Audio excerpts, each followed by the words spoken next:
વીર વછરાજ દાદાના 7 પરચા। આજે જે જગ્યાએ વછરાજ દાદા સોલંકીએ આહુતિ આપી ત્યાં તેઓની ખાંભી છે અને અખંડ દીવો પ્રગટે છે।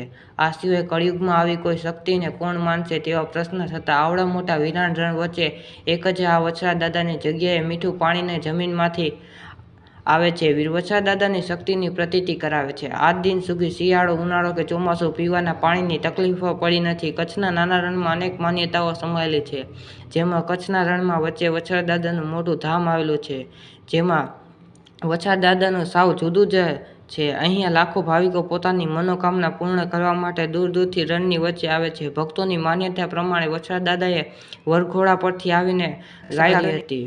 એ બાદ અહીંયા તેમનું ધડ લડતું રહ્યું હતું, જેમાં હાલ આ ધામમાં કચ્છના રણ વચ્ચે હોવા છતાં 6500 જેટલી ગાયો અને આખલાઓ છે। તેઓને પીવાના પાણીની સુવિધા માટે ખાસ બોર બનાવવામાં આવેલ છે। જેમ રણની વચ્ચે જ્યાં પીવાના પાણીની અછત હોય ત્યાં એકદમ મીઠું પાણી કોઈ જ મોટર ખેંચ્યા વિના બારેમાસ ચાલુ રહે છે। એટલું જ નહીં, વછરાજ દાદાના ચમત્કાર માનવામાં આવે છે।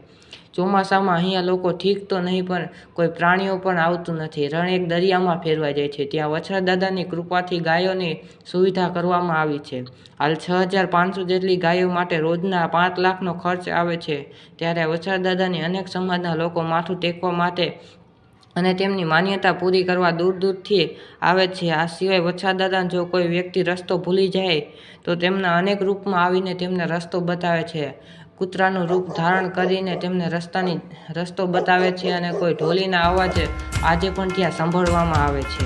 ત્યારે લોકો દૂર દૂરથી પોતાનું આસ્થાનું પ્રતીક સમાન કચ્છના રણ બેઠેલા વછરાજ દાદાના મંદિરે માન્યતા પૂરી કરવા માટે આવે છે। વછરાજ દાદાના નાના રણ વચ્ચે જ આવેલ છે, જ્યાં કચ્છના રણની વચ્ચે આવેલ છે, જ્યાં મોરબી, સુરેન્દ્રનગર, બનાસકાંઠા, રાધનપુર, પાલનપુર, અમદાવાદ, મહેસાણા સહિત 10થી વધુ જિલ્લાઓથી જઈ શકાય છે। મોરબી કચ્છના નાના રણમાં આવેલ છે તે અનોખું તીર્થધામની લોકવાયકા પ્રમાણે વછરાજ દાદા સોલંકી તેમની એક વેગડ નામની ગાયને લઈને આ રણમાં આવી ગયા હતા। તે સમયે વછરાજ સોલંકી ફેરા ફરી રહ્યા હતા, પરંતુ ફેરા ફરતા પહેલા જ ચારણ આવીને વછરાજ દાદાને તેમની વેગડ નામની ગાયને ખાટકી લઈ ગયાની જાણ કરી તેઓ ચાલુ મંડપમાંથી આ વેગડ ગાયની વહારે આવ્યા હતા અને કચ્છના રણમાં આવી ગયા હતા। તેમનું વછરાજ દાદાનું ત્યાં મોત થયું હતું। આવા અવનવા વિડીયો જોવા માટે ચેનલને સબસ્ક્રાઈબ અવશ્ય કરજો અને કમેન્ટમાં જય વીર વછરાજ દાદા લખવાનું ભૂલશો નહીં।